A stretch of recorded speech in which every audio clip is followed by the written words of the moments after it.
Hey, and welcome to the Media Obscura podcast. We're a show dedicated to watching and discussing retro and obscure movies and television.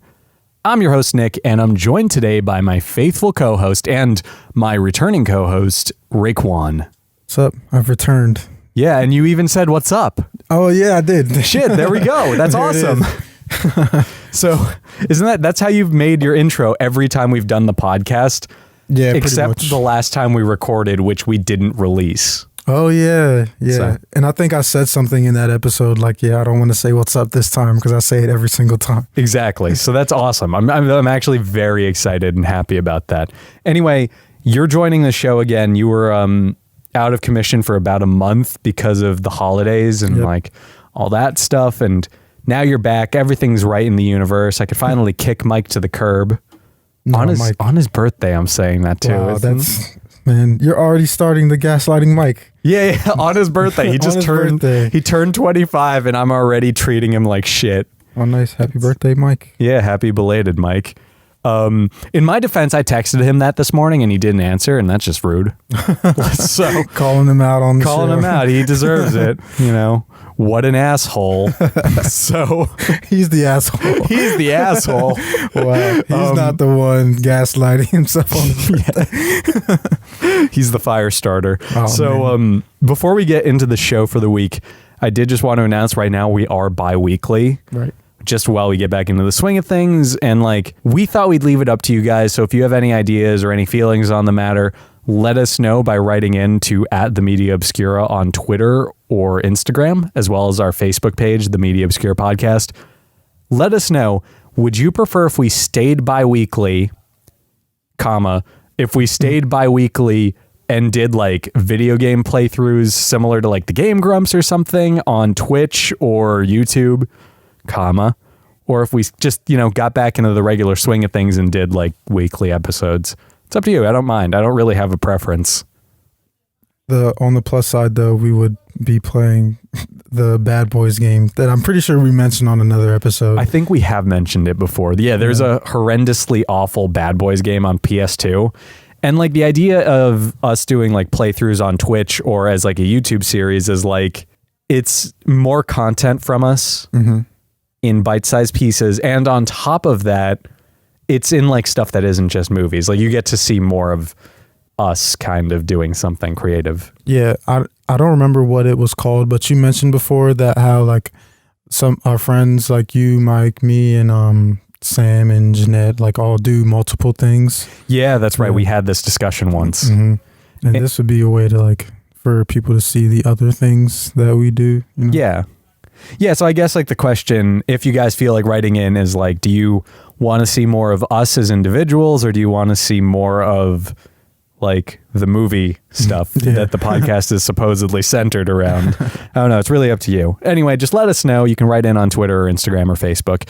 On with the show. So this week we are covering a really special to me, but also horrendously offensive and outdated movie. Oh, yeah. Operation Condor, also known as Armor of God 2, Operation Condor. So this is a Jackie Chan movie from, I don't remember the year, but I want to say the 90s, maybe? 1995. 95. So I think that's the US release of it, but that's fine. So it came out in the US in 95. Basically, it is one of Jackie Chan's earlier movies. I want to say it's 1990. It's one of his Hong Kong films that he directed, and it is essentially his take on Indiana Jones. That's what you texted me too. Yeah. I was like, what's Armor of God? You're it's Indiana Jones, but Jackie Chan. I was like, all right, cool. Yeah, you were oh, okay, this is a pitch that I can understand.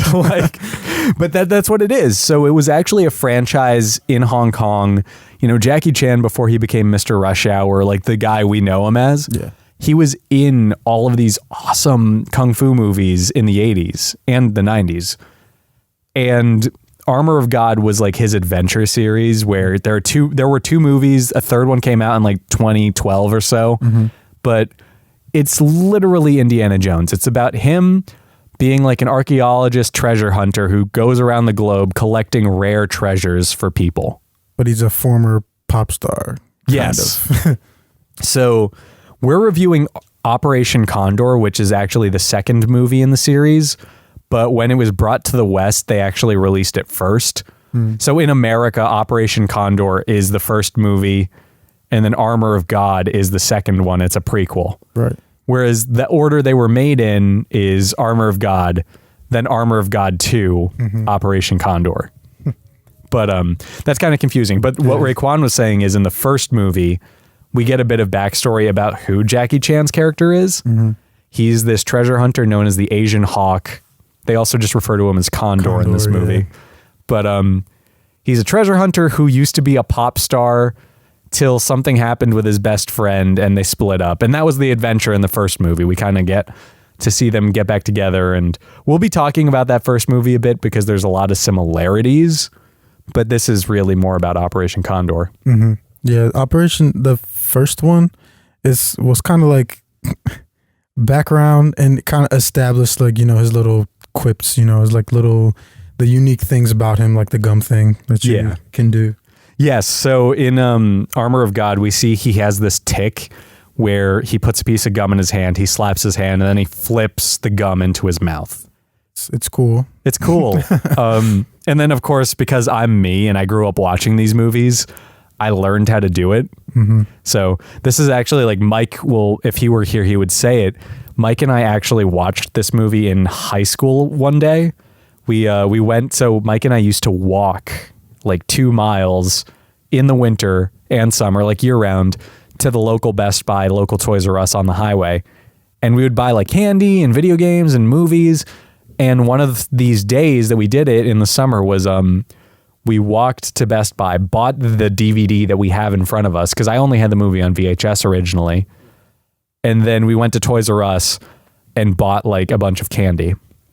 And while we were watching our Operation Condor, I learned how to do the gum thing because we were playing Yu-Gi-Oh! And while Mike was doing his turn, I would watch the movie and like learn that.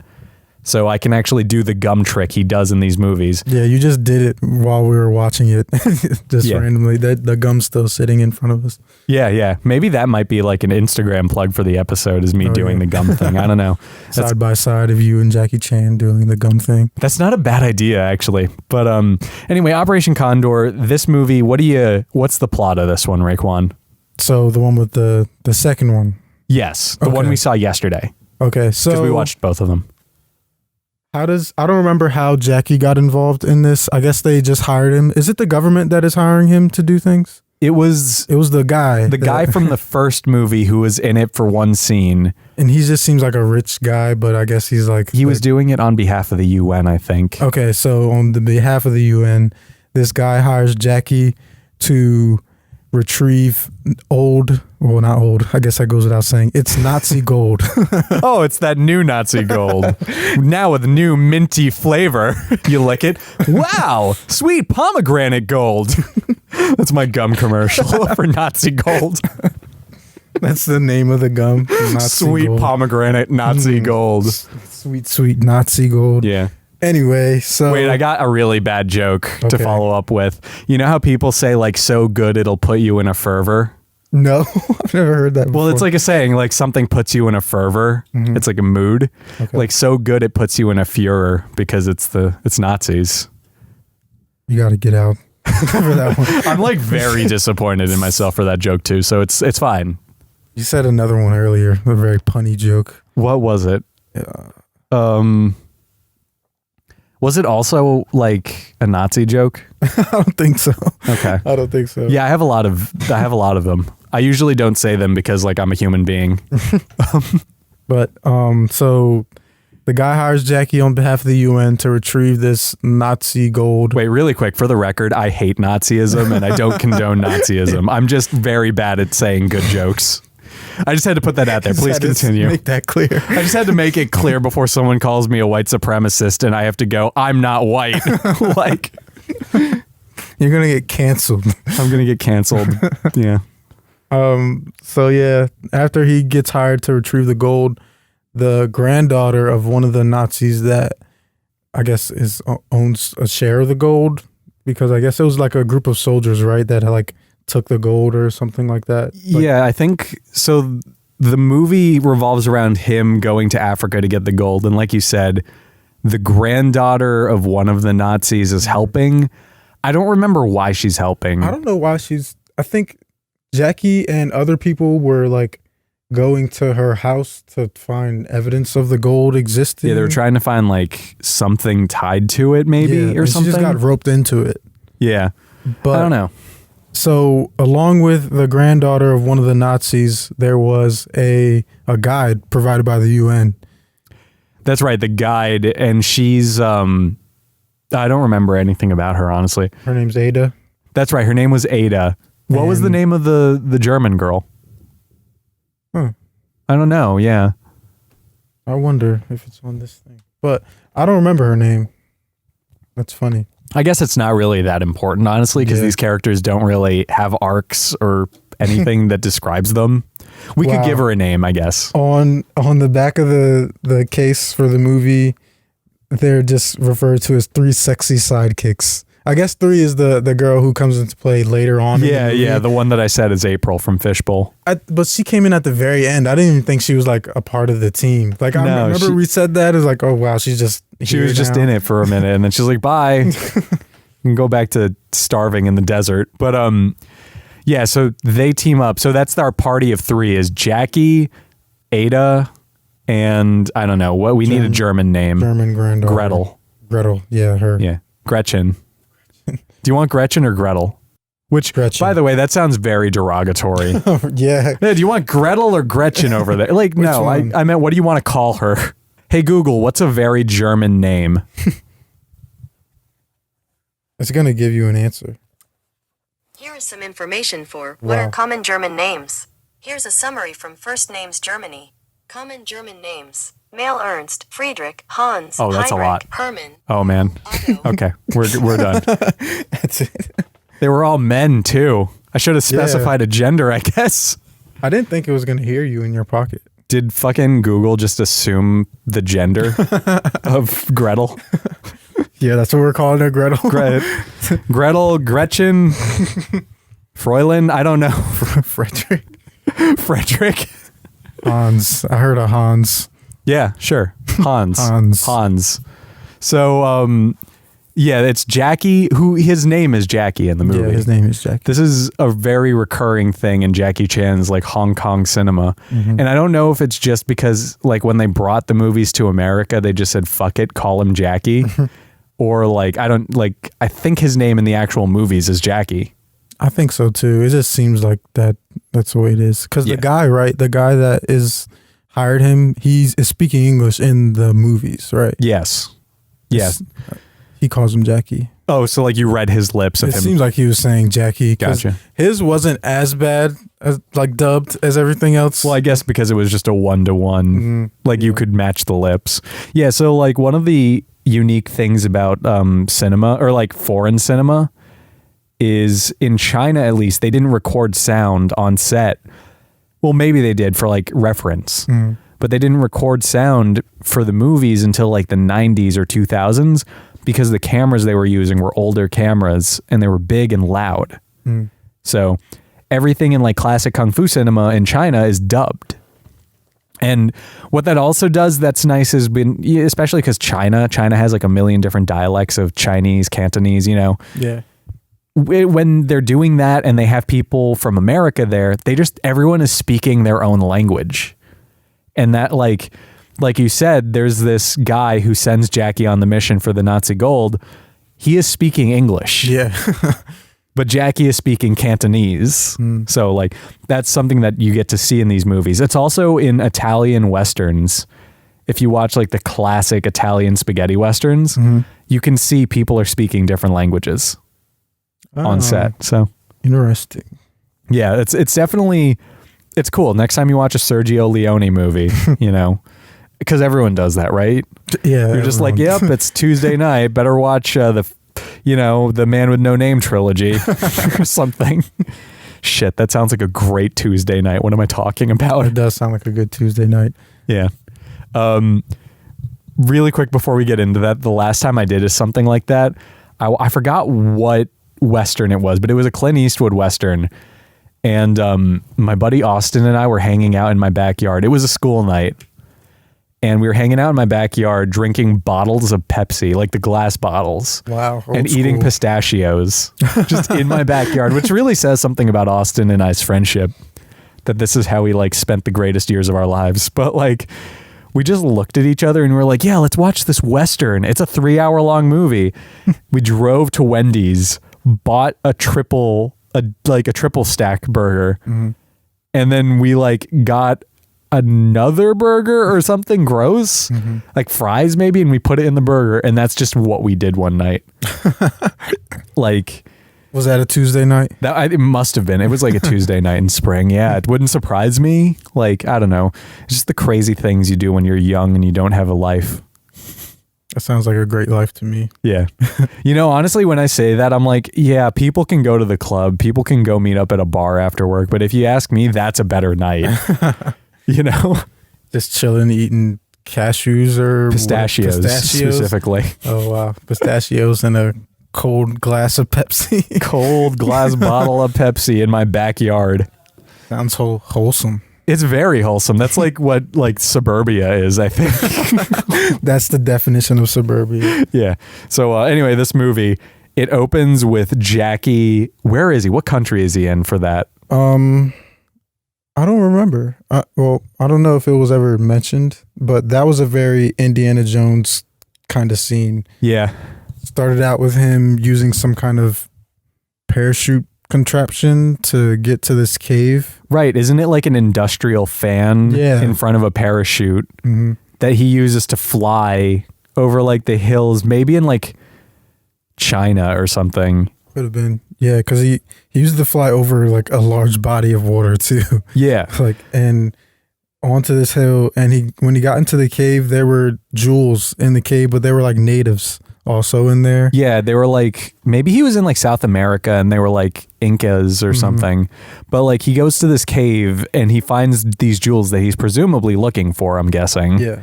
Like, I don't think he was just hiking one day and he's like, oh, jewels, neat. But he goes to take them and the natives let him do it. Yeah, they're like, yeah, take that one. There's 3. Yeah. So they're like, take that one. And then he goes back and like, they're like, yeah, take the other one too. Hey, go on. Like, oh. And we're not stopping you. I remember him saying, for me, like in the really, really terribly dubbed, like it didn't even, like he said that. And it's funny because the dubbing, this is like before Jackie Chan really learned English. So like you could kind of tell that when he was recording his dubbing, there was definitely a guy behind the wall guiding him through it, you know? Yeah. Like I think there's a level where Jackie Chan may not have known what he was dubbing in these movies. Yeah, it could be. So he but he took the second and the third one and they were like, yeah, sure, take it. And that was just kind of different. That was not like an Indiana Jones movie. But then they he starts to drink the water from the fountain. Yeah, there was a statue with water coming out of it and he fills it up. He fills like his water bottle up with the water from it and he's like, yeah, just in case I get thirsty. And they stand up and they're pissed and he starts drinking it and they get more pissed and he's like, wait, what's going on? And doesn't like another guy come out who clearly also had done that?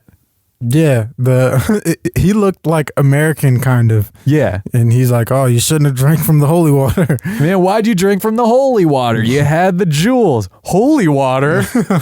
I don't even know her. Like. So they chase him out. Yeah, that's right. They chase him out and he escapes in the first elaborate Jackie Chan stunt. Yeah, the ball. Yeah. The big ball. He basically gets in a bubble boy ball or like a hamster ball and pushes himself down a mountain. And we were saying like at first it was just him going like down a couple hills or whatever. Yeah, nothing too bad. Like you can clearly do that and not kill yourself maybe if you're Jackie Chan. Then he just goes off of the cliff. And they just like made the sounds like the boing sounds and him yelling all the way down this cliff. And it was like a super wide shot. And that's right. It was a helicopter shot from like several hundred feet away. It looked crazy. Like, yeah, he's dead if that happened to him. Yeah. And like you said, it's just this long, it's like a 30-second shot of the ball going down. And then it gets to a point where it's just quiet, but it's still falling. Like it's in free fall. But then when he makes it to the bottom, they act like the hole was just punctured in the the last second. Yeah, at the end when he got out and was safe. Oh my God. That was so funny. I genuinely think that's how you should start every movie. With a elaborate, unrelated to the plot segment. And that was like, and we were saying when we saw that's like the first one was like, well, that was all for nothing because he forgot the jewels. That's right. So this is what sets a precedent. For a bounty hunter named the Asian Hawk, who's renowned around the world for collecting treasures, based off of the first movie and this one, which, again, these movies have nothing in common with each other except for the fact that this character is in them. Yeah, just Jackie Chan. He is bad at his job. Like, he is objectively bad at his job. Mm-hmm. In the first movie, he goes on this whole mission to get the armor of God. And then he accidentally blows up the mountain the armor was in and destroys the armor. And kills everyone inside. Yeah, and then the movie literally just ends with him, like, base jumping off of a cliff onto a hot air balloon.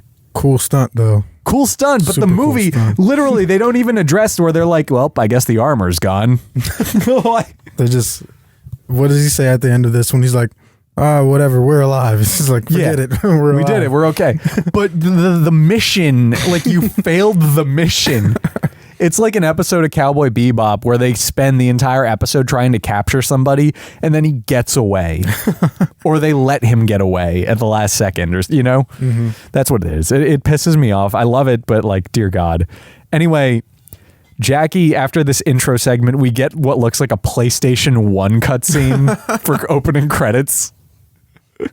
Which I remember saying, like, what was that? Because it just cut, like, to Jackie screaming really quick for like a millisecond, and then it stopped, and the segment continued. So what it is actually is this looks like this is from the American cut of the movie. Because the American cut recut some stuff and added sequences, and this looks like pure 1995 in-house Miramax tinkering. But like, it's bad. The opening credits has like cheesy music that sounds kind of like Tomb Raider meets Crash Bandicoot music. It has some weird FMV stuff where it's very grainy. Yeah. But it's like a hella close-up shot of Jackie Chan. So to me, it looks like they just took footage from one of his other movies and they blew it up even more. They like zoomed in to hide other stuff. That wouldn't surprise me at all. Yeah. It was wild. I love it. I like that too. I genuinely, like, I say that, I make it sound like so spiteful, but I almost want to make a credit sequence for the podcast. Just with, like that? Yeah, stock PlayStation music, cutting to footage of you in the films I've put you in, and like stock footage of me. That would be funny. Shit, I mean, I've done that before. Not with you. I've done that with like my old friends in high school. So that seems about right. Anyway, Jackie Chan, he meets with the UN guy, and he gets to go on this mission to Africa. And the logic is really weird. Like, he gets hired to go to Africa to find Nazi gold because the UN is going to fight over the gold if they find it. So he wants Jackie to find it first. That's so weird. And it's kind of funny because I didn't think about it that way until you said it. And no, I didn't think about it until I just explained it. Like, and now that because the mission failed, it's like, what are the repercussions for that? What's going to happen now? Yeah, I think Jackie Chan just literally caused like an international crisis, especially because like the concept of gold as a currency is that gold holds its value, right? Like the Federal Reserve is backed by gold. Right. And the concept is we know how much gold is here, which gives our currency a specific value. So if they knew this gold was there, they knew there was a value to this gold. But if the gold is destroyed, does that destroy the currencies that would be tied to that gold? Or does it not affect it? Jackie is low-key going to go to prison. Like, what I'm saying is Jackie is low-key going to be put before the UN, like in shackles, and they're going to be like, where's our gold?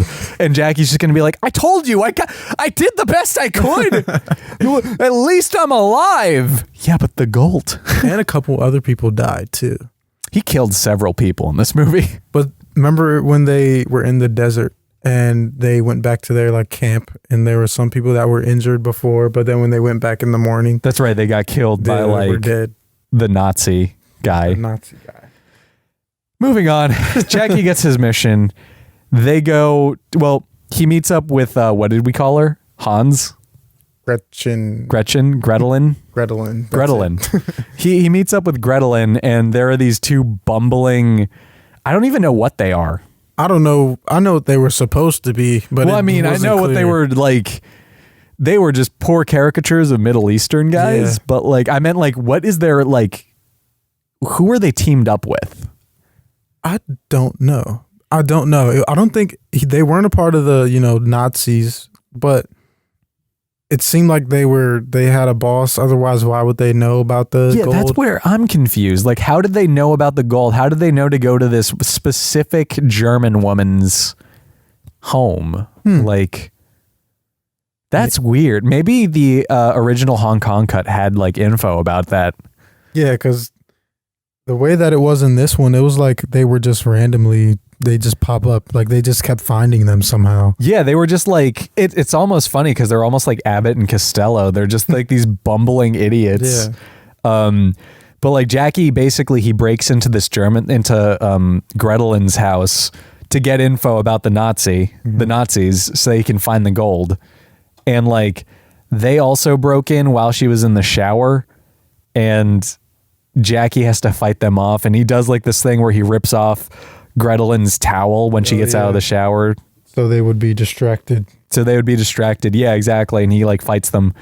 But it's weird, and also their accents are very offensive. Yeah, the dub accents are super They have- bad.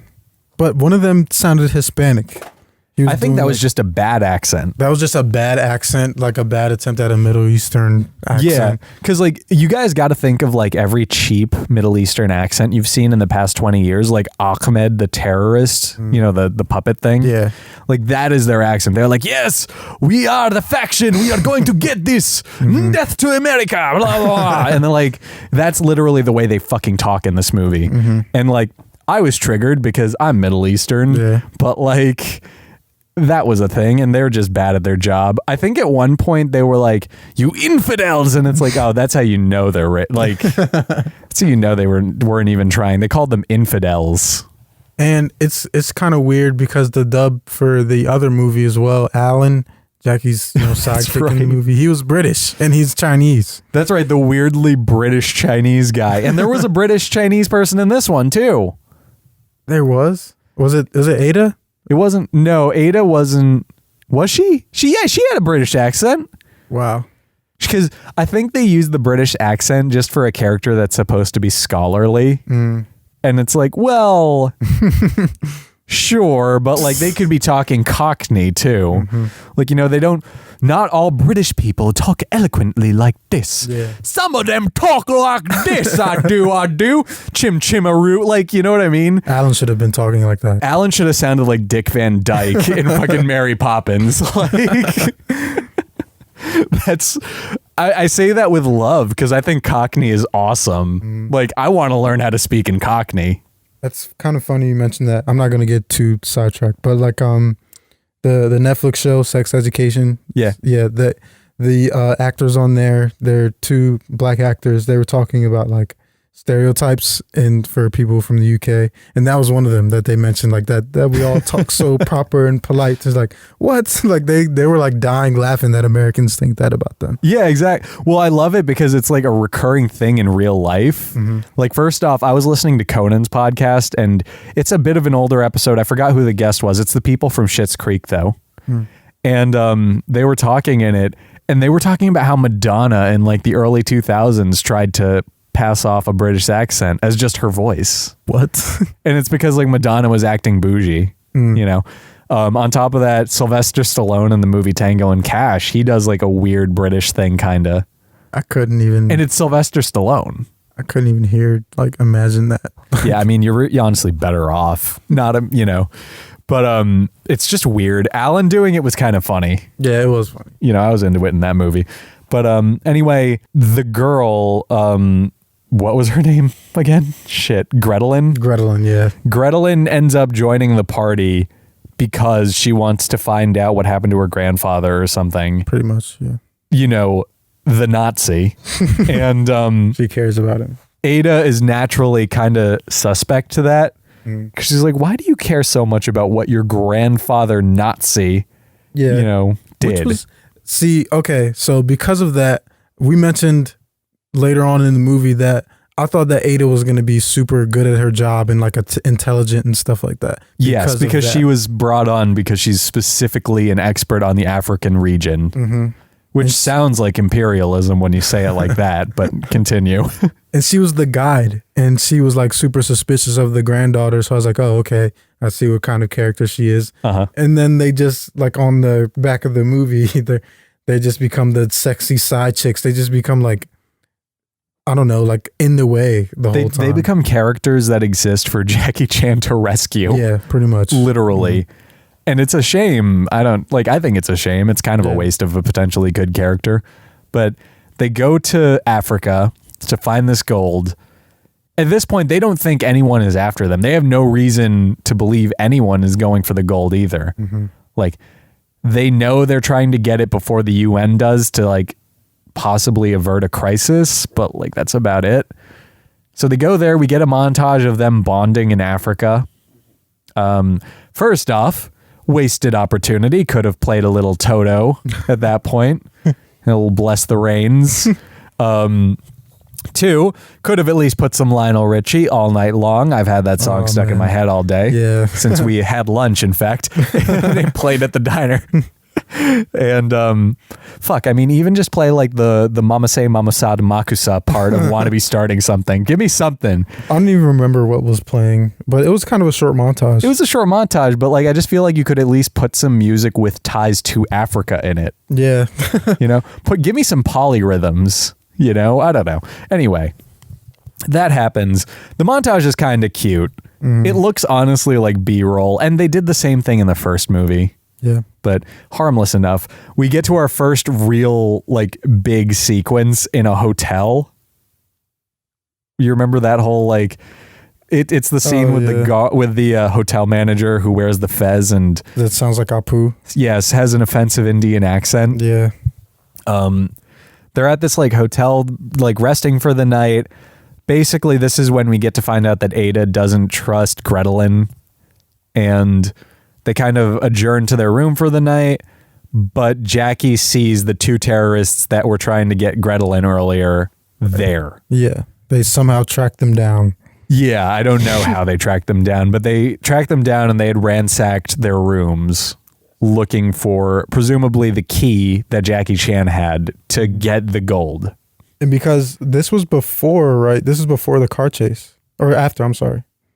Was this after the car chase? Because the car chase happened. Oh, this is after the car chase. You're right. Because the key, they had like the little thing in the road with the key. Like these two guys approached him about the key. Then the big car chase happened. Yeah, that's right. There's this whole like car chase sequence, which is a great chase. Yeah, it was really cool. Jackie Chan is just riding like a fucking dirt bike in it. And he's like driving over people's cars. There's a scene where he's riding down the street and then he jumps 180 degrees while the bike is still moving. Yeah. And stands and balances on it backwards to like throw stuff at cars. To throw paint on the car behind him and stuff. And that's insane. Yeah. Like that had to be a wire. There had to be a wire on him, right? I feel like there wasn't. You think he just did it? You think Jackie was really just like, fuck it, let's do it. No, Jackie, we could get a wire. Fuck it. I wonder how they did the warehouse scene where he was on the beam and he flipped around the beam when the car came by. That's right. Yeah, there's a scene where he grabs like a girder or something and he literally hoists himself up it while a car is about to literally crash into him. In the air. Like he's really high up in this factory building. Yeah. And he just like swings around as soon as the car comes to smack him out of the air. Yeah, I think this movie doesn't have any of his best stunts, but it has like so many great ones. Like so many batshit crazy, like, okay, you know, chill. That one ended, the car chase ended with him going over some like ramp into the ocean, but he jumps off of the bike in time to grab the net of like some fishers. Oh, that's like right. Yeah. Yeah, that was wild too. Like, what the fuck, dude? And that's when he gives the baby whiplash too. Yeah.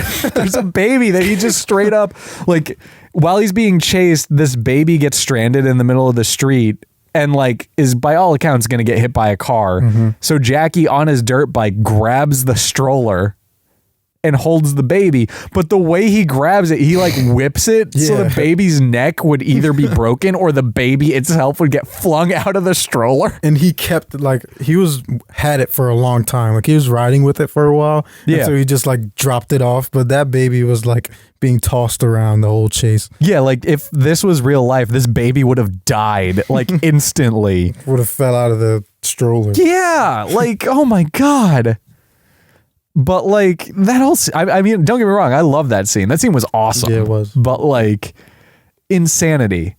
And then they go to Africa. Yeah, now they're in the hotel. Yes, now they bless the rains. And the other guys are there, the idiots. Yeah, well, we need to name them.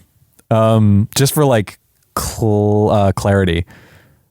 I said during the movie that it would probably be Mike and I trying to like get gold. So we could call them Nick and Mike if that works for you. Okay. I don't know why I'm inserting myself as the racial stereotype of my own race. That just seems like a betrayal, but... Do you feel hurt, like, inside? You know, Raekwon, that's a great question, and one that has an answer. Yeah. Like, I feel like I just set my entire race back. Couple of years. Oh, man. It was hard, man. So Nick and Mike are at So anyway, Nick and Mike are trying to get this gold. And they are, I don't remember how Jackie like gets them out of the tree that he sees them climbing into. He well, what he does is at first he doesn't even know they're there. He like opens the window and one of them falls. Oh yeah, remember? Yeah. And then he sees them. And when he sees them, he thinks that they're gonna go to Ada and rough her up. So he goes to visit Ada. And meanwhile, Ada is actually being attacked by real mercenaries. The real deal, the big deal. Yeah. These guys need names. They look like Street Fighter characters. Ryu and Ken. Yeah, that's who Ryu and Ken. So Ryu and Ken are actually holding Ada at gunpoint. Jackie shows up and is also now being, held hostage. This was before that crazy. This one was the one that was rated R, right? I think so. No, Armor of God was rated R. What was this one rated? PG-13. Jesus, okay. Because there was like a crazy shower scene in that one, and then right before that was the towel thing. Oh like, yeah, a crazy amount of like.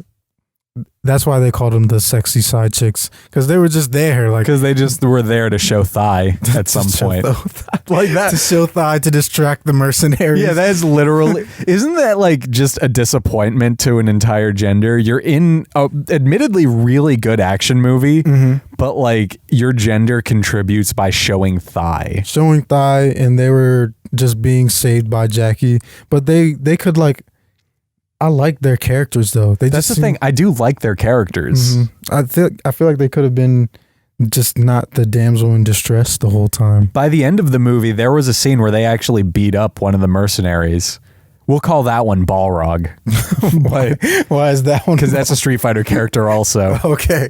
But they do, because at the end of the movie, remember they get the helmets and they start kicking the shit out of like several people with helmets. Those like metal ass helmets. Yeah. And they're wearing them too. Yeah. Yeah, I remember that. That was good.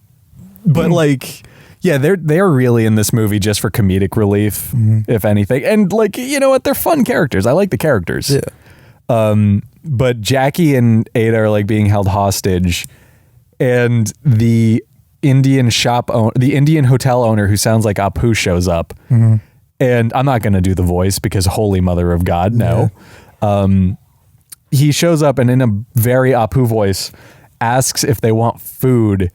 And then because Jackie and Ada are at gunpoint, they're like, no, leave us alone. We're trying to do something. and he sees that Ada's wearing a robe, and he's like, would you like a condom? Yeah. And he tries to sell her a condom, and she just is like, yeah, fine, here's some money, just leave. Like, we're trying to not get you killed, dude. Yeah. But he goes away though, right? Yeah, he does leave. He does leave, and Gretelin, right? Is what Gretelin comes back in a disguise, and she is supposed to be room service. Yes, so Gretelin, she also stops by, and she gets a hint that they're being held at gunpoint. Yeah. And she comes back with, she comes back, yeah, like you said, pretending to be room service. What happens after that? It's pretending to be room service. She has the gun in the, cover for the plate, whatever you call it. Oh, that's right, in the little plate for, the plate cover thingy. And she put a gun in there, but she taped it up so much because she thought it was going to fall out of the bottom of the cover. So she taped it, but so Jackie couldn't even shoot it because she taped the trigger too. Yes. And so that didn't work because Jackie had the gun out, like telling them, freeze, but he couldn't fire the gun. So some action stuff happens, but he gets to that point where he can just fight them without the gun because it's Jackie Chan. I mean, because Nick and Mike, remember? That's right. He say he has men surrounding them. Yeah. And then it cuts to Nick and Mike. It's so weird referring to myself in the third person.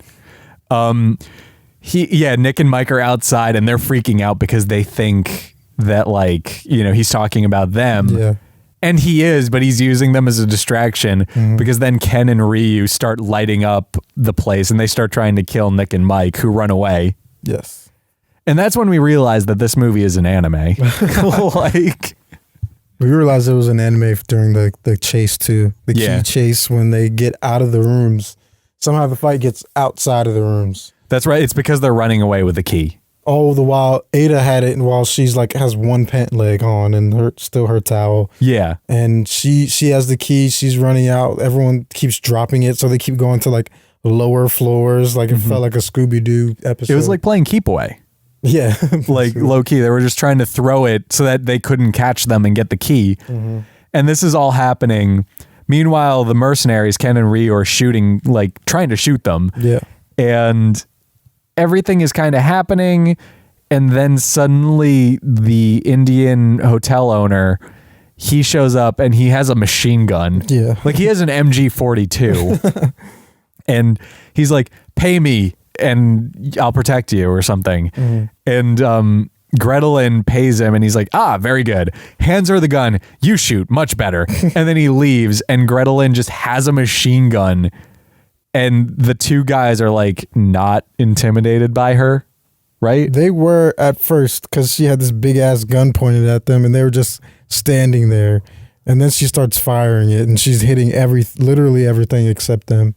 Yeah, I mean, she loses control of the gun. Yeah. And she doesn't think to let go of the trigger, so she's just firing a machine gun that historically holds like over 100 rounds, And she just destroys the entire hotel while everyone there is running. Yeah, and they're all like running or like ducking and stuff. Yeah. And it just seems like she should have shot a lot of people. Like it should have killed someone. Yeah, because she was shooting, and then when she was done shooting, she was so like proud of herself, and she like, lifted up the gun in the air, like, was going to put it over her shoulder, but she shoots she keeps shooting again.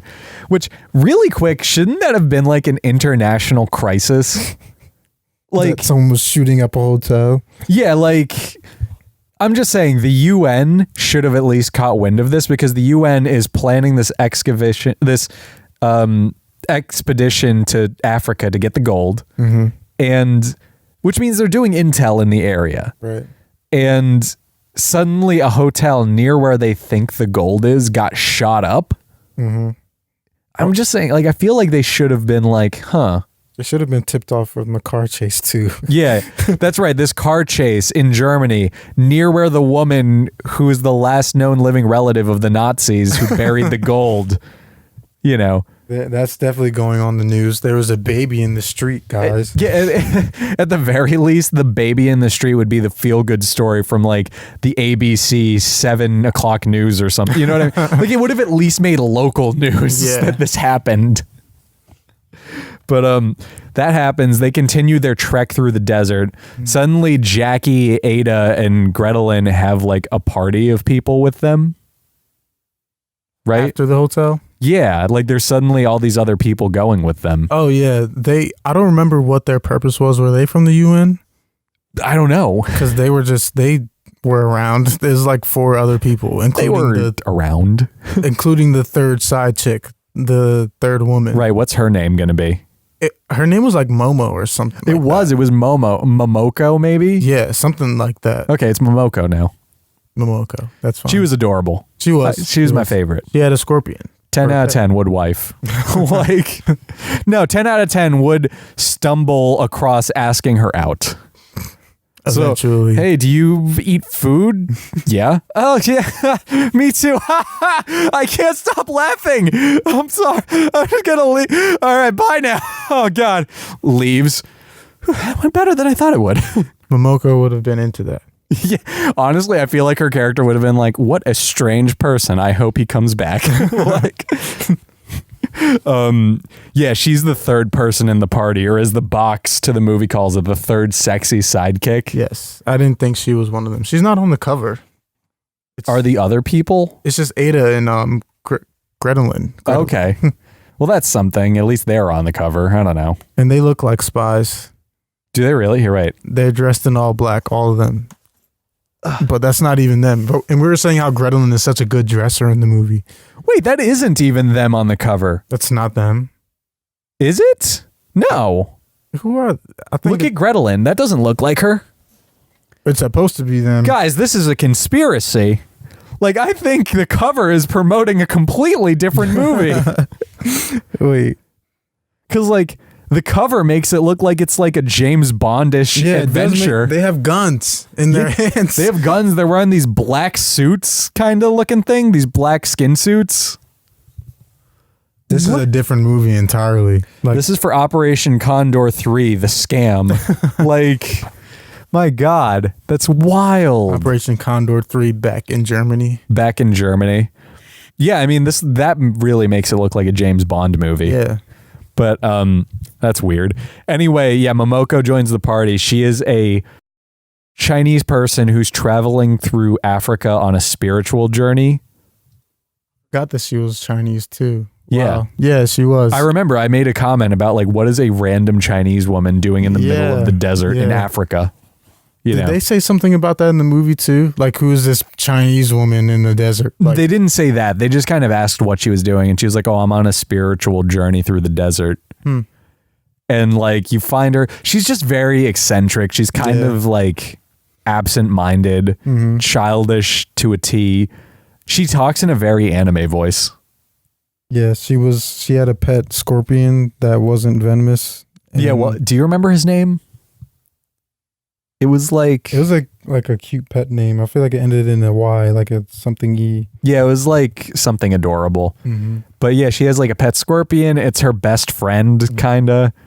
And she just joins the party. Yeah, I remember, like I was saying, I remember how I was just like, oh, she's just a part of the team now. she's just around now. You know, she's one of the gang. I thought it was going to be like, yeah, I knew they picked her up, but the way that it happened, it just kind of seemed like it was a part of their bonding montage kind of thing. Like, hey, let's pick up this stranger.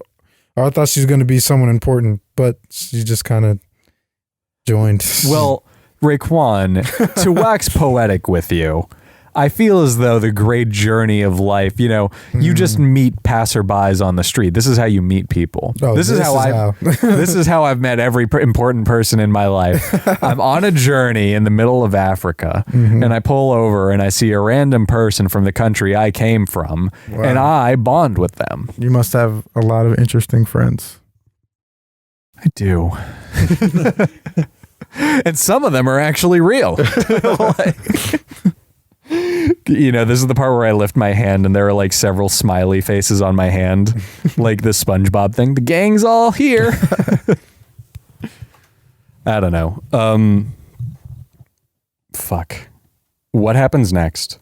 After the hotel, or not even after the hotel, after the desert, they something happens. The girls get sold. They get kidnapped. Oh no, they go to the camp for the night. Yeah. And then it gets attacked out of nowhere. Like literally out of nowhere. The Nazis are on them. What was it? The Nazis are on them. I think it was the Nazis that... No, it wasn't the Nazis. It was just these random Indian guys. Yeah, they're like... I think they called them something. They didn't call them pirates. They called them like... No, they were just like human traffickers. Yeah. But like it's so random because they're like these random Indian guys in the African desert. Again, in Africa. Yeah, it's the Sahara, right? Yeah. Where are they at? Yeah, like the Sahara or something. And like they kidnap Gretelin and Ada. Yeah. And then they try selling them into human bondage as like sex slaves. But it's like totally out of left field. This has nothing to do with the rest of the movie. Yeah, pretty much. It just sends Jackie and Momoko on like a side quest almost. And like it's filler. If this is anime, it's a filler episode. And like on this weird side quest where Jackie Chan beats a guy up, impersonates him, and then buys the two of them back. Yeah. Only they get their cover blown, so then Momoko drives the Jeep and destroys the entire tent that was doing the human trafficking. Yep. Pretty much. So that killed about 15 minutes in the movie, you know. And then after that they stumble into the cave, right, where the gold is. They just kind of find it. Yeah, because the next day they're like going through the desert again. The scorpion has died. They're out of water and stuff. Yeah. And then they run into Nick and Mike again. Oh yeah. That was the time where I was like, how the hell did they find them? That one was an ass pull. Yeah. Like what? They fucking low-jacked Jackie at some point. Like, they just put it in his oatmeal, and Jackie was like, this one's not going, I can't bite this one. I'm just going to swallow it. And he swallowed the low-jack. Yo, that one was so crazy, because it was just like, okay, at least at the, the town, Germany, the car chase, okay. Yeah. Can tell them for that. Africa, just being there, or where were they for the hotel? The hotel? They were in Africa. They were in Africa. Okay. The hotel. All right. But like in the middle of the desert, they just found them like, oh, finally we found you. Like, we finally found you. And it's like, well, first off, how? Second, if you guys are this good at tracking, why haven't you found the gold yet? Yeah. Like they need Gretelin. They need Gretelin. They have Gretelindar. It's a radar for Gretelin. That's who they low-jacked. Yeah. So that's happening. And then they like take them at gunpoint and they're like, take us to the gold. And Jackie, of course, overpowers them, sends them down a steep hill. You remember that? Because the one that I'm going to refer to as Mike falls down the hill and he rolls down it for like, again, 30 seconds. A long time. And like you hear him screaming in pain. And this is when I was like, it's Mike and I. Because I could imagine him doing Mike's grunt on the way down. Like he's rolling down a steep hill and you just hear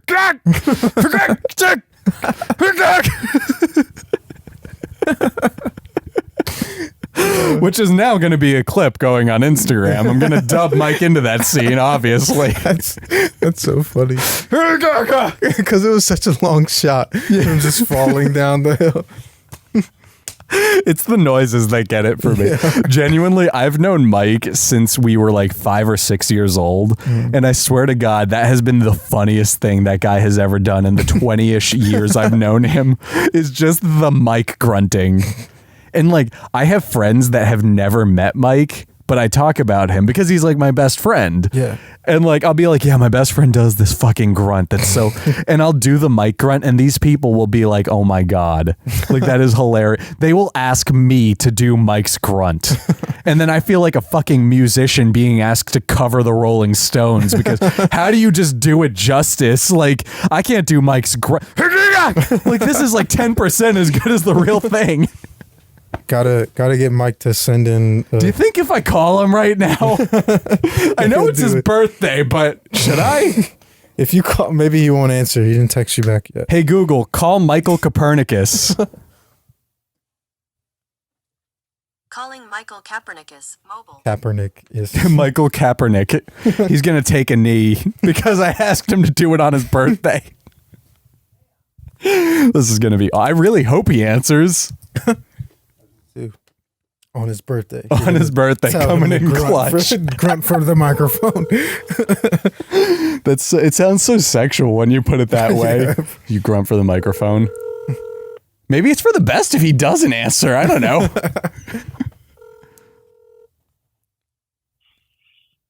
Buenos dias.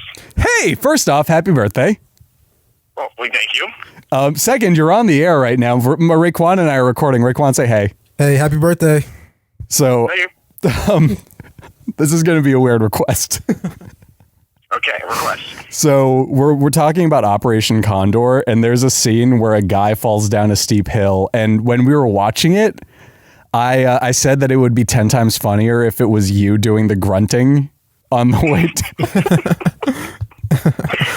So I just tried to do the grunting on the podcast. It didn't come out right. I compared it to trying to cover the Rolling Stones. Can you just like grunt a couple of times? Before I do, my fee is $1,000 a grunt. So. Totally worth it. Totally worth it. Okay, I got 3,000.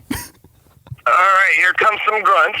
Let me just get myself ready. All right.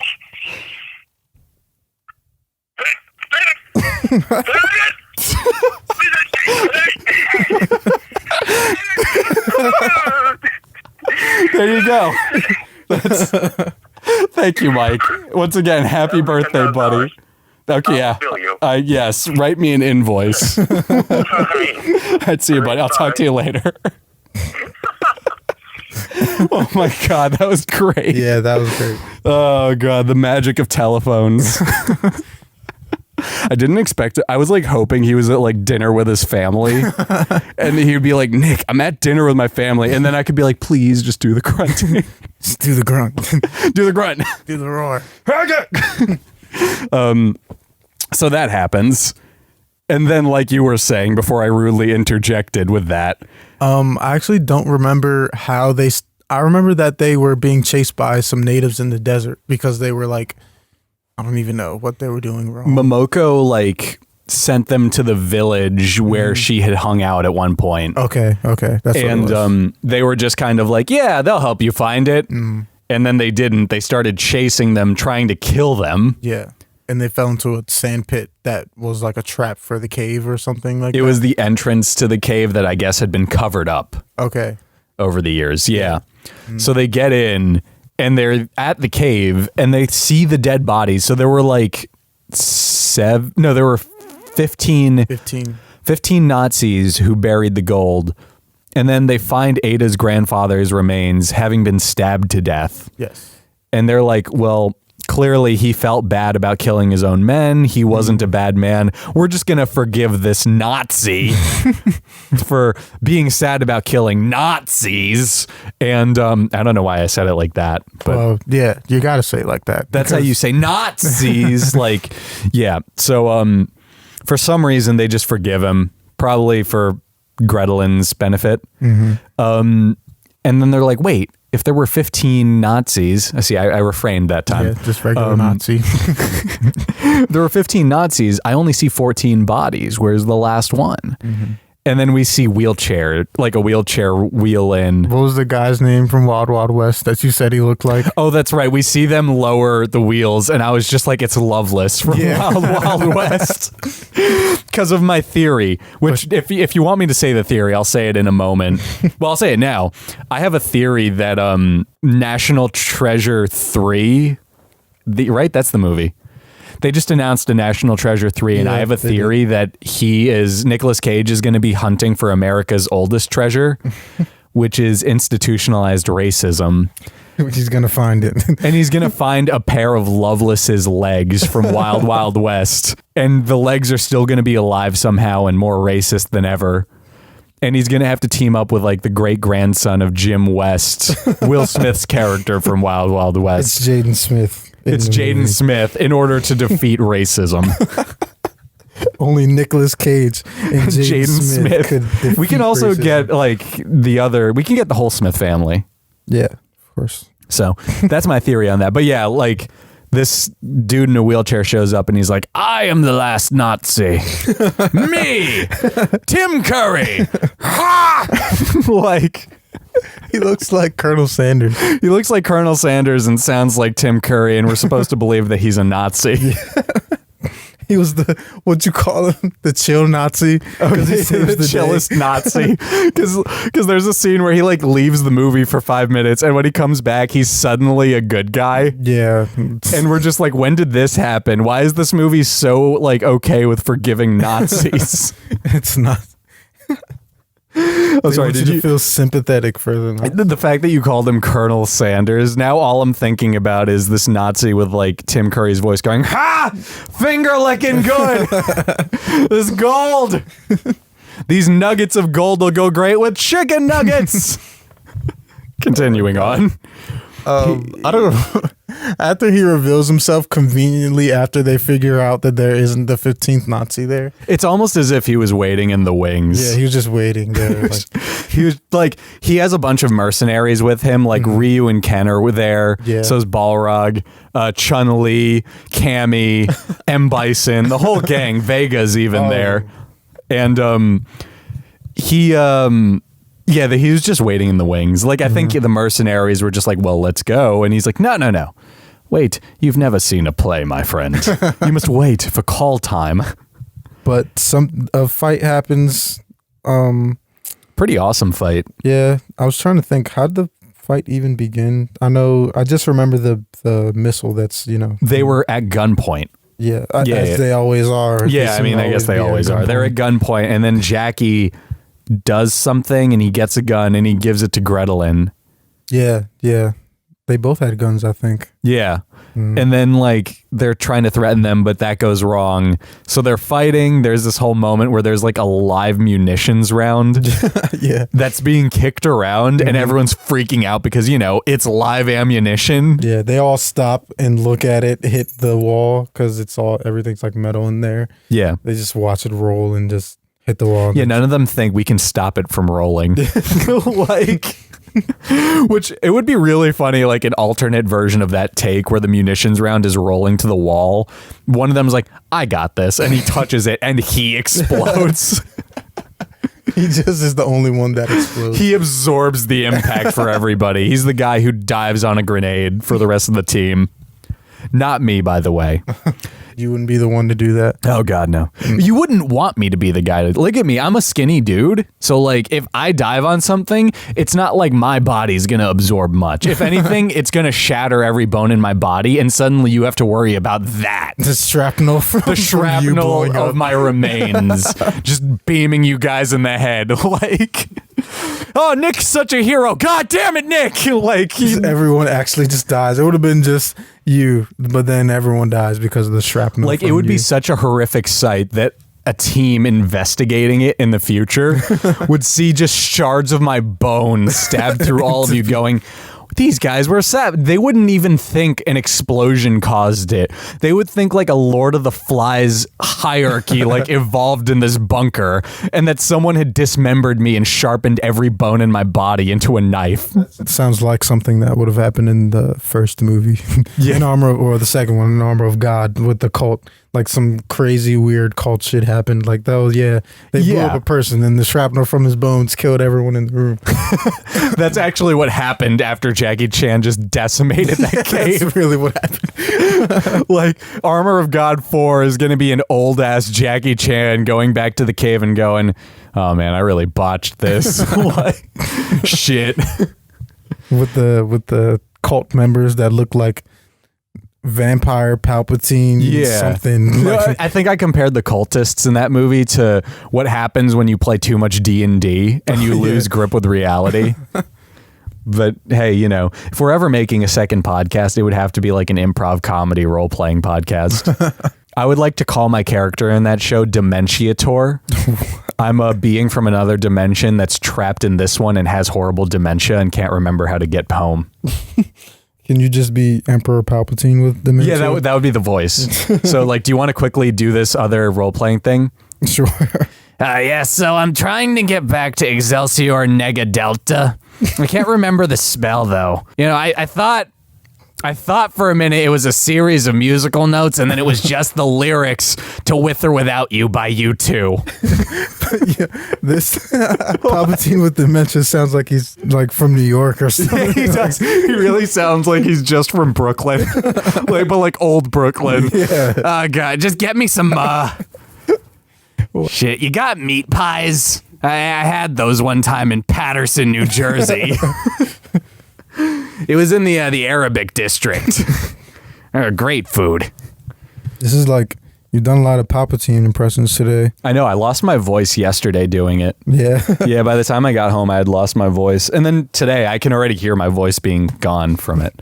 It's because Nick was doing an impression of Palpatine earlier when he was trying to convince me to buy Kakarot, DBZ Kakarot. Yeah. Now, what's that? You want to buy a video game? Do it. Do it. Go on. Strike me down. Go on. Buy it. Buy it now, Anakin. It was too good not to buy, Anakin. You did the right thing. You just ventured off into... That sounded like a little bit of wisdom there. Yeah, I was trying to put in some Chancellor Palpatine in it. Yeah, just a little bit. And then we could, if you decide not to buy the game, like, no, I will not buy the game. This money will be spent elsewhere. And then suddenly you could just see me like curled up like, no. Raekwon, buy the game. I'm so bored. Raekwon, I'm so bored. Buy the game. Just so you can buy the game. Like we were talking about, like, if I buy it, I'm just going to talk about it a lot, like endlessly, until you just end up buying it. Yeah, it's really, which, hey, if you want to take it back into Star Wars territory, isn't that Palpatine's endgame? He wants a powerful enough apprentice so that he can rule the universe. Like, he wants the apprentice specifically so that he can have more power. Yeah. So, you know, that's a thing. Anyway, Jackie Chan's kicking ass. And anyway, Jackie Chan. Yeah. he's kicking ass. Meanwhile, Ada, Momoko, and Gretelin are cornered by Balrog, and this is what I was talking about earlier. They get like the German officer helmets, and they start beating them up with it. Like they hold it like they're boxing gloves. I was gonna say, I don't remember Momoko being in the final act of the movie. She left, but then she came back. Okay. Because for reasons. Where was she? Was she there for? Okay, so after the Nazi is a good guy now. She was there. And he was helping them with that like weird like turbine thing. Yeah, she was there for all of that. She was there? She left, so she walked them to the temple where like those people were, and then she left. They fell into the cave. Yeah. And then the mercenaries and the Nazi, Adolf, yes, his name is Adolf. Yeah, he was. That's how you know he's a Nazi.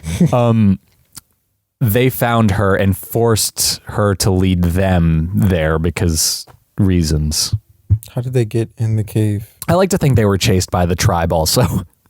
But like, remember how they got in, the sand filled up the whole like area where they got into? I guess they just took the door. Like, there's the sand pit, and they're like, well, they fell through the sand pit. Where would we get in? And then they looked to the left. The camera, like, panned, and there was just a door going, secret Nazi gold. Nazi hideout. Maybe, but what's weird is that they took Momoko to begin with, because you know what? They didn't need her to find the gold, because they literally had the guy who helped bury it. Yeah. Right?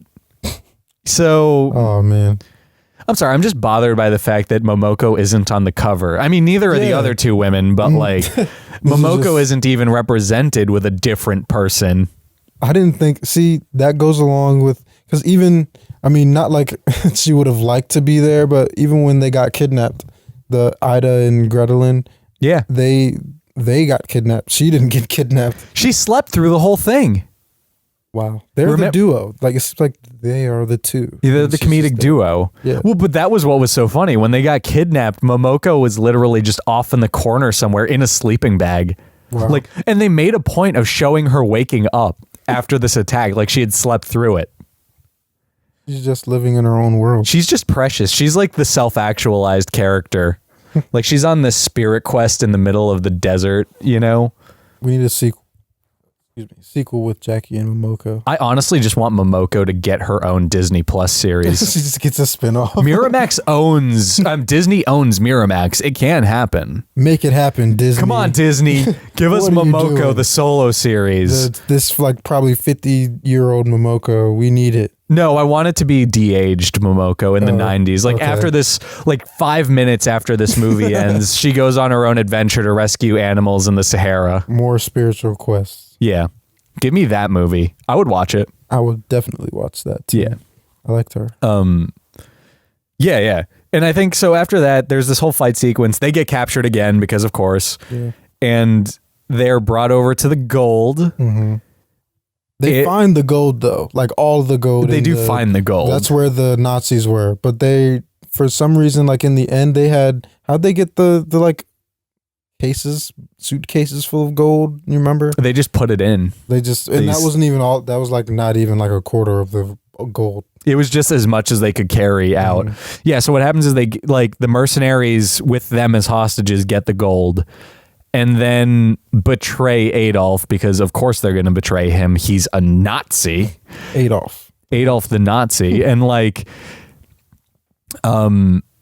that's happening. Jackie Chan starts to fight them in this hallway, like two of the mercenaries specifically, because Adolf traps all of the mercenaries with the gold. Yeah. Wait, that makes no sense. Why? If they trapped the mercenaries with the gold, how did they get some of that gold to take out with them? Okay, that's a thing. Anyway, Jackie Chan's fighting in like a Nazi testing lab because this base that's holding the gold was like where the Nazis were testing weaponry. Right. So they're in like this testing lab with what you said, a giant like wind turbine in there.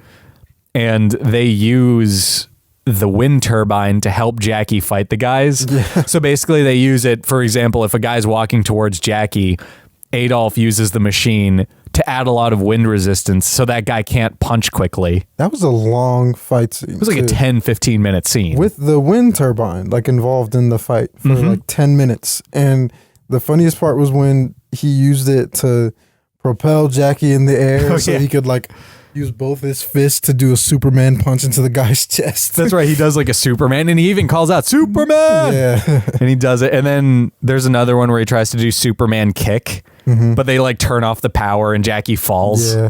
So that's but I liked that. That was really funny. Yeah, that was funny. It was silly. It was creative.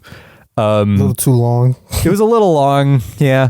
That scene ends with Jackie knocking those two guys out who had followed him in there. And then they find out that at some point Gretelin had set off the self-destruct timer for the entire Nazi base. At some point. Which is when I bring up the fact that the Nazis were sore losers. Because okay, yeah, spoiler alert, Nazis are sore losers. Who would have thought? Who would have thought? But like, what's so funny about it is the Nazis were losing World War II. So they took their gold and buried it in a base in Africa. So that was them being a sore loser. Yeah. Meanwhile, the Nazis then order the guards who buried the gold to kill themselves because they're sore losers and they don't want word of this gold even being buried to get out somehow. Sore losers again. 3, they get the gold, but they still have a self-destruct button for the entire base on the off chance that someone does come back. So they can just blow it up, or they can accidentally blow it up. Yeah, so the Nazis are sore losers. That's... Yeah, fuck those guys. Yeah. Wow, what a hot take. Fuck hot Nazis. Take. Sorry. Hot take. Nazis suck. This too political for the podcast. Yeah, this is weirdly... I'd hate to take such a staunch anti-Nazi stance. Wait, you didn't see the movie? They're good, you know. Adolf redeemed himself because he went from trying to kill everybody to just trying to kill himself. It was probably the best thing he could have done, honestly. Yeah. Like, seriously, he disappeared for 5 minutes and then he's like, I'm going to help Jackie beat these mercenaries up. And then when he finds out that the base is going to blow up, he's like, there's no way to get out of here without one of us staying. I'm going to stay. I want to stay with my friends. To which I go... The friends you didn't kill yourself with 40 years ago? Could have killed yourself back then. You could have been with them back then and skipped this entire act from happening. And he didn't even have any gold. It's not like he ran off with some gold. Yeah. And didn't kill himself. Yeah, what the fuck? Why didn't he take the gold with him 40 years ago? It was just him. He's like, let them all kill themselves. Like, all right, so how do I get this fucking gold out of here? Yeah. Maybe I should have got the gold out first. I should have killed the guard and then got everyone to take the gold. You know what? He's had a long journey. He just realized it. That's why he killed himself. Yeah. He's like, wow, I could have. He couldn't have taken the gold with him back in the day because Gretelin's grandfather broke his legs because he wouldn't kill himself. Remember? Yeah.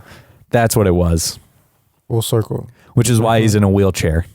That's why he's. What's his name? Loveless from. Yes, that's why I almost said Legolas. Yeah, me too. Yeah, that's why he's Loveless from Wild Wild West. It's because he doesn't actually have legs. So, okay, that's a thing.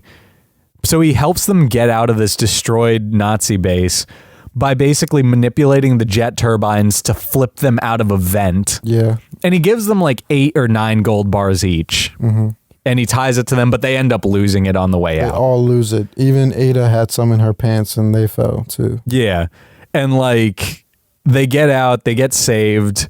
The sequence of them being shot up the tube is weird because it's like stop motion. Like it's literally take a picture, crawl up a little bit, take a picture. You know, it's like piece by piece. Although it looks cool in hindsight. Like it doesn't look good, but it looks cool. Mm-hmm. So that happens. And they get out in the middle of the desert. They have they have half of a gold piece that's been half melted. Yeah. And that's it. They literally left empty-handed. And what does Jackie Chan say? He's like, screw it, we're alive. He's like, we're alive. When she's like, well, what about the gold? He's like, forget it, we're alive. Yeah. What? Another failed mission. Like he is, for a guy named the Asian Hawk, for the foremost treasure hunter of the world, he is bad at it. He should have stuck with the pop music and Armor of God. Yeah. You know? Should have just stayed a singer. Should have just stayed a singer. And that's all happening. They start walking through the desert, and who do they run into again? Nick and Mike. They run into Nick and Mike, who are like dehydrated, and they don't even want the gold anymore. Yeah. They just want water. Because they throw them the gold. He's like, oh, we found you. Throws him the gold. He's like, forget gold. Where's the water? Yeah. And they don't have water either. And then they're just like, the guide. Ada's finally, I remember because she tried to guide them again. She was like, oh, I think there's something over this. North. Yeah. And then I'm like, oh, yeah, she is a guide. Like, I forgot about that. She's supposed to know what she's doing. And then, like, we get this zoom out shot of literal miles of desert with no water in any direction. So it's implied that they all just died. Except Jackie, who's in the third one. Except Jackie. Everyone else is dead. Nick and Mike are dead. Nick and Mike definitely died. Yeah, they were already dehydrated. They're not getting a Disney Plus series. Yeah, I mean that just happens. The movie literally ends like that. Just ends like we mentioned even Armor of God ended like without an ending. Mm-hmm. Just with Jackie doing a cool stunt. Yeah. Like these movies, I kind of respect it because these movies are honestly like so unconcerned with the plot because they know that you're unconcerned with the plot. You just want to see Jackie do cool shit. Yeah, like these movies are like they're really just a series of sketches that allow Jackie to do cool stuff. Yeah. Which is honestly the way I like my Jackie Chan movies. I think Jackie's great, especially when you're watching the English dubs though. His acting isn't really much. And like it's okay because like he's a good actor in his native language, but when he's being dubbed into English, it's just kind of a wreck. You know? I think his best US performance is like The Karate Kid, and that movie still sucked. Yeah, that's probably what's his best US. Wow. Yeah, I can say that. Yeah. Not Rush Hour?